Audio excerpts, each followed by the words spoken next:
Halo sahabat muda, hari ini saya ingin membagikan sebuah bentuk keintiman yang perlu kita bangun sama Tuhan. Alkitab mengatakan di Yohanes 15 ayat 15, Aku tidak menyebut kamu lagi hamba, sebab hamba tidak tahu apa yang diperbuat oleh tuannya. Tetapi aku menyebut kamu sahabat, karena aku telah memberitahukan kepada kamu segala sesuatu yang telah kudengar dari Bapakku. Teman-teman tahu gaya hidup Yesus?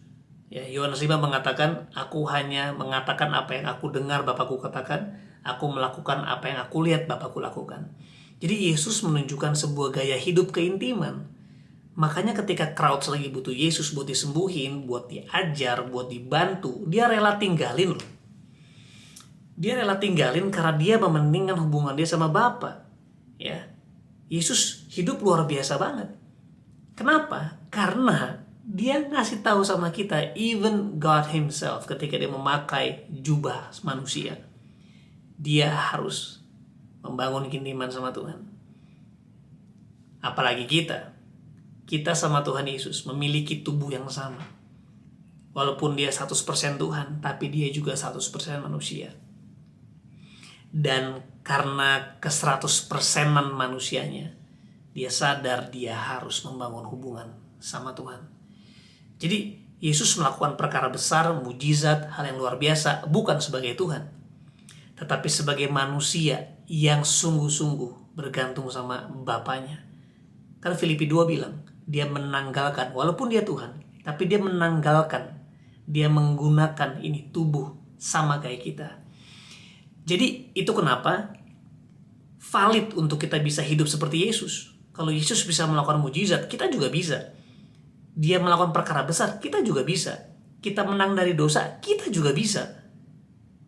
Karena apa? Karena Yesus tunjukin sekali lagi, walaupun dosa dikalahkan dulu sama Yesus, baru kita memiliki kuasanya untuk mengalahkan dosa yang telah dikalahkan oleh Yesus.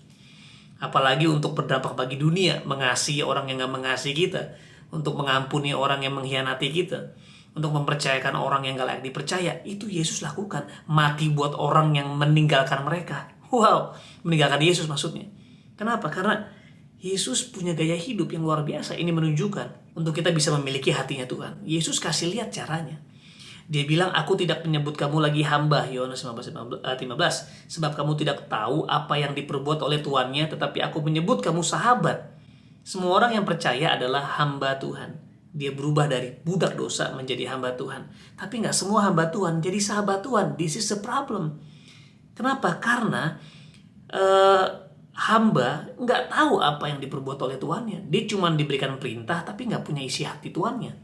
Tapi sahabat, dia bilang gini, aku telah memberitahukan kepada kamu segala sesuatu yang kudengar dari Bapa. Jadi apa yang dia dengar dari Bapa, dia kasih tahu ke kita. Apa yang dia lihat dari Bapa, dia kasih tahu ke kita. Kalau kita mau membangun hubungan sebagai sahabat Tuhan. Keren banget teman-teman.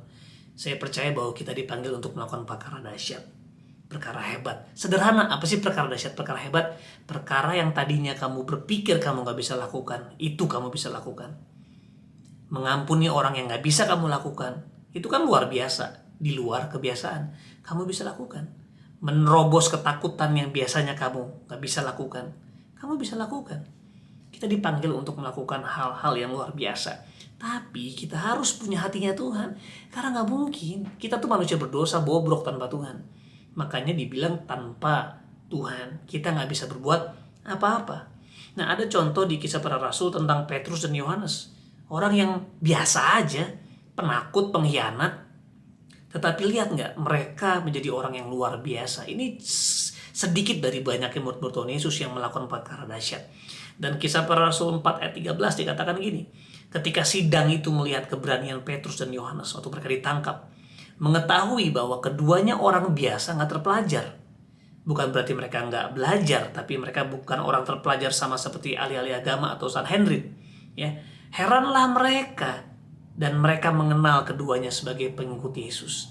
Dalam bahasa Inggrisnya, dalam TPT dia bilang gini, then they began to understand the effect Jesus had on them simply by spending time with Him. So teman-teman, you are called to be the disciples of Christ. Dan mereka adalah sahabat-sahabat Tuhan. yang dekat sama Tuhan, sehingga hidup dengan kuasa, penuh kasih, penuh kebijaksanaan. Capekkan hidup khawatir, capekkan hidup stres, capekkan hidup dengan kecemasan, capekkan dengan insecurity, capekkan hidup sendirian. Ini waktunya kamu untuk dekat sama Tuhan, biar Tuhan share hatinya, share pikirannya, and you will know how amazing your future is, how amazing you are in Christ.